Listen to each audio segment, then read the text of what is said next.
Il a vendu des millions de disques, bercé des générations avec des chansons d'amour intemporelles et conquis les cœurs de milliers de fans de Paris à Liège. Frédéric François, un nom autrefois synonyme de passion, de romance et de dévouement, vit aujourd'hui dans l'ombre d'un projecteur qui s'éteint. Sa voix reste chaleureuse, mais le temps a apporté avec lui un silence que peu avaient anticipé. Comment un homme tant adoré s'est-il retrouvé aussi éloigné du monde, étincelant qu'il avait contribué à bâtir? Pourquoi, après des décennies de fidélité de la part de ses fans et d'un amour inébranlable à la maison, un sentiment de mélancolie semble-t-il désormais teinter les derniers chapitres de sa vie? Dans cette vidéo, nous allons révéler les vérités intimes et méconnues de la vie de Frédéric François. Ses chagrins personnels, ses luttes silencieuses, ses amitiés perdues et le poids émotionnel d'être une légende dans une époque qui a tourné la page. L'histoire est puissante, personnelle et loin d'être terminée. De la Sicile à la gloire, l'ascension qui lui a tout coûté. Frédéric François, né Francesco Baracato, le 3 juin 1950 dans le village poussiéreux de l'Ercara, Fridi, en Sicile, n'était pas destiné à une vie simple. Ce village, connu pour ses collines brûlées par le soleil et ses mines de soufre, n'offrait guère plus que la survie. Son père, Peppino Baracato, faisait partie des nombreux hommes qui descendaient à chaque jour dans l'obscurité étouffante des mines, tandis que sa mère, Nina Salemi, gagnait sa vie en tant que couturière. La vie était modeste, mais elle était pleine de musique. Peppino rentrait à la maison, les mains encore sales, et prenait fièrement sa guitare pour chanter de vieux airs napolitains à sa famille. Ce fut la première révélation de Francesco quant au pouvoir de la mélodie, non pas comme divertissement, mais comme langage de l'espoir. En 1951, Peppino prit un pari audacieux et accepta un contrat de 3 ans en tant que mineur dans la région de Liège, en Belgique. Il faisait partie de ces milliers d'Italiens qui quittèrent la misère du Sud pour une promesse de stabilité à l'étranger. 1 an plus tard, Nina et leurs 2 fils, dont le jeune Francesco, le rejoignirent par convoi de la Croix-Rouge, s'installant dans la ville industrielle de Tiller.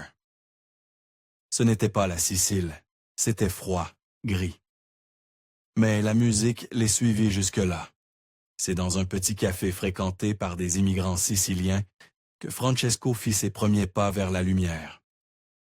Il avait 10 ans quand il monta sur une estrade branlante et chanta « O Sole Mio », une chanson empreinte de nostalgie et de soleil, 2 choses absentes de sa nouvelle vie. La réaction fut immédiate. Applaudissements, émotion, reconnaissance. Peppino le vit clairement. Son fils avait quelque chose de rare. À l'adolescence, la passion de Francesco ne fit que grandir. En 1963, il se produisait en tant que guitariste et chanteur semi-professionnel dans un groupe appelé les Éperviers. En 1965, défiant le chemin tracé pour les enfants d'immigrés, il quitta le collège technique pour intégrer le conservatoire de Liège. Il y étudia le violon, la diction et la technique vocale. C'était en Paris. Tandis que d'autres jeunes apprenaient un métier pour soutenir leur famille, Francesco apprenait à articuler chaque syllabe avec précision, à tenir une note, à se faire entendre. Il passa d'un groupe à l'autre, rejoignant finalement les Tigres Sauvages en 1966. Cette même année, il remporta le micro-sillon d'argent au Festival de Châtelet, ce qui lui valut sa première session studio. Le 45 tours qui en résulta, enregistré sous le pseudonyme de François Barra, ne fut pas un succès commercial, mais Peppino acheta les 500 exemplaires et les distribua dans les jukebox et les cafés. Ce geste, à moitié croyance, à moitié stratégie, fut le premier élan d'un long parcours semé d'embûches. Tout changea en 1969. Francesco rencontra le producteur Constant de Fourny, qui vit en lui non seulement une belle voix, mais aussi une sincérité rare. Il signa avec Barclay Belgique, et, plus importante encore, adopta une nouvelle identité. Frédéric François. Ce n'était pas juste un nom de scène, c'était une renaissance. Le nom rendait hommage au romantisme de Frédéric Chopin, mais adoucissait aussi ses racines italiennes, dans une époque où les origines immigrées portaient encore un certain stigmate dans le monde du spectacle francophone. Cette même année, le destin fera pas une autre fois. Il rencontra Monique Vercauteren, une jeune femme issue d'une famille de mineurs, tout comme lui. Elle ne fut pas éblouie par une célébrité encore inexistante. Ce qu'elle vit, c'était l'homme derrière les chansons, l'enfant de l'exil, l'artiste porteur d'un rêve. Ils se mariaient à l'année suivante, mais sa percée ne se fit pas du jour au lendemain. En France, les médias restaient sceptiques face à son style. Ses chansons étaient de jugées trop sentimentales, trop démodées, à une époque fascinée par le rock anglo-saxon. Mais Frédéric n'écrivait pas pour les critiques. Il chantait pour les gens, les ouvriers, les exilés, les rêveurs. Ses paroles trouvaient un écho dans les villes minières, les zones industrielles, les foyers où l'amour était à la fois fragile et sacré. En 1971, Je n'ai jamais aimé comme je t'aime se classa numéro 1 en Belgique pendant 13 semaines consécutives. Cela a permis une petite mais importante distribution dans le nord de la France, où certains traversèrent vers la frontière juste pour acheter ces disques. Et en 1972, quand Je voudrais dormir près de toi se vendit à 500 000 exemplaires, l'industrie musicale ne pouvait plus l'ignorer. Mais chaque succès eut son prix. Frédéric était presque constamment en tournée, se produisant soir après soir à travers l'Europe. Il manqua des anniversaires, des repas en famille, des spectacles scolaires. Monique éleva leurs enfants pendant qu'ils chantaient devant des milliers de fans. La pression était constante, les attentes écrasantes. Derrière chaque chanson d'amour, il y avait un homme tentant d'équilibrer deux mondes. L'adoration d'un public exigeant sa présence et une vie privée qui avait désespérément besoin de son amour. La célébrité l'avait trouvé, mais elle ne venait pas sans prix. Elle ne le fait jamais. Les années dorées et une famille marquée par la douleur. Au milieu des années 1970, Frédéric François avait atteint ce dont la plupart des artistes ne peuvent que rêver. Sa voix douce et mélodieuse était devenue un incontournable des radios à travers l'Europe, notamment en Belgique et en France. Des chansons comme « Je voudrais dormir près de toi »,« Viens te perdre dans mes bras » et « Chicago » ne se contentaient pas de dominer les classements. Elles touchaient les cœurs. Ce n'était pas de simples succès éphémères. C'étaient des déclarations d'amour, des bandes-sons de mariage, de slow dancers à la lueur tamisée, de réconciliation. Les fans n'écoutaient pas seulement sa musique, ils la vivaient. Ils devinent un habitué de l'Olympia à Paris, salle mythique où son nom brillait en lettres rouges au-dessus des portes. Pour un garçon issu d'un milieu ouvrier sicilien, c'était l'apogée. Il avait conquis non seulement la scène musicale, mais aussi l'élite culturelle, qui avait autrefois méprisé ses ballades sentimentales. Concert après concert, affichait complet et partout où il allait, la foule se pressait espérant entrevoir Fredo. Mais tandis que sa voix s'envolait sur scène, la réalité, en coulisses, se montrait moins harmonieuse. Frédéric et son épouse Monique, qu'il avait épousée en 1970, bâtissaient ensemble une vie pleine d'amour, mais mise à rude épreuve par le rythme implacable de la célébrité. Leur première fille, Gloria, naquit en 1971, apportant une immense joie à la famille. Puis vinrent Vincent et ensuite Anthony en 1976. Avec 3 jeunes enfants et un mari perpétuellement en tournée, Monique tenait la maison avec une grâce remarquable. Et alors que leur famille semblait complète, le drame frappa. Au début des années 1980, Monique tomba enceinte de jumeaux. La nouvelle fut accueillie avec bonheur et une prudente excitation. Frédéric, souvent absent, voyait dans cet élargissement de la famille une manière de resserrer les liens. Mais un jour, tout bascula. Monique fit une fausse couche dévastatrice, et les 2 bébés furent de perdus. Ce fut une perte que ni l'un ni l'autre n'avaient anticipée. Frédéric, toujours perçu comme fort aux yeux du public, fut anéanti. Il avoua plus tard, lors d'interviews, que ce moment faillit le briser. Il ne perdit pas seulement ses enfants à naître, il vit aussi la femme qui l'aimait sombrer dans une douleur qu'aucune chanson ne pouvait apaiser. Il parle d'une dépression, de problèmes de santé, d'une angoisse qu'il peinait à dissimuler aux yeux du monde. Pour aider Monique à retrouver un semblant de normalité, il ouvrit pour elle une boutique de vêtements. Il espérait que la gestion d'un commerce, les échanges humains, pourraient l'aider à surmonter son chagrin. Mais la boutique, comme tout le reste, ne pouvait combler le vide laissé par 2 vies jamais vécues. La douleur restait discrète, mais persistante, nichée dans les coins silencieux de leur maison et de leur cœur. Quelques années plus tard, ils accueillirent leur fille Victoria, un enfant né de l'espoir et de la guérison. Elles devinent une lumière dans leur vie, le symbole de ce qu'ils avaient traversé ensemble et réussi à surmonter. Et pourtant, même au milieu de la joie retrouvée, la perte des jumeaux ne s'effaça jamais complètement.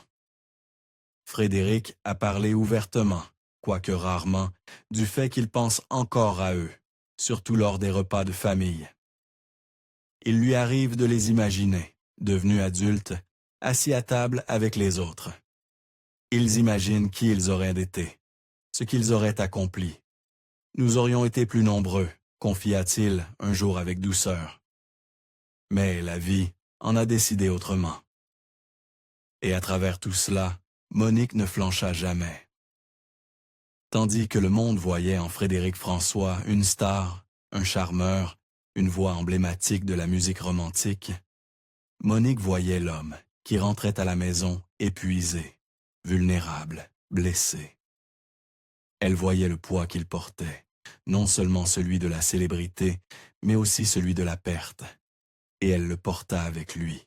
Sa force ne fit jamais la une des magazines, mais elle était présente dans chaque décision discrète, chaque moment de patience, chaque fois où elle resta, alors qu'elle aurait pu partir. Effondrement, exil et le long chemin du retour. Les années 1980 marquèrent un tournant brutal dans la vie et la carrière de Frédéric François. Quelques années plus tôt, il était encore l'un des noms les plus célébrés de la chanson française, remplissant les théâtres, dominant les classements et recevant des milliers de lettres de fans. Sa voix, empreinte de chaleur et de nostalgie, était devenue la bande-son des histoires d'amour à travers l'Europe francophone. Mais les temps changeaient, et avec eux, les goûts du public. L'ère du disco arriva avec fracas, balayant tout sur son passage. Les ballades sentimentales cédèrent la place au rythme électronique, aux hymnes pour les pistes de danse, à une génération avide de nouveautés, de rapidité et de paillettes. Presque du jour au lendemain, Frédéric se retrouva du mauvais côté d'une révolution musicale. Les stations de radio qui autrefois soutenaient ses succès cessèrent de les diffuser. Les apparitions télévisées se firent rares, les concerts se firent plus espacés, les maisons de disques, toujours à l'affût de la prochaine tendance, ne le voyaient plus comme un investissement rentable. Ce rejet ne fut pas progressif, il fut brutal et humiliant. Un jour, il était encore Frédéric François, l'icône à la voix d'or. Le lendemain, il n'était plus qu'un souvenir. L'impact sur sa santé mentale fut dévastateur. Frédéric décrivit plus tard cette période comme marquée par la spasmophilie, une condition associée à des crises d'angoisse soudaines et des symptômes physiques intenses, manifestation d'un effondrement émotionnel. Il se sentait prisonnier de son propre corps, submergé par la peur et la perte d'identité. Son producteur de longue date, autrefois allié fidèle, le quitta sans explication. Dans des interviews, Frédéric raconta comment des inconnus l'interpellaient en disant Vous n'étiez pas chanteur autrefois. Une question plus douloureuse que n'importe quelle critique. Le poids émotionnel devint insupportable. Frédéric prit une décision que peu de figures publiques osent s'envisager au sommet ou à la chute de leur notoriété. Il disparut. Avec Monique, il quitta l'Europe en toute discrétion et s'installa aux États-Unis. Là-bas, loin du regard des médias et du fardeau des attentes, il tenta de se reconstruire.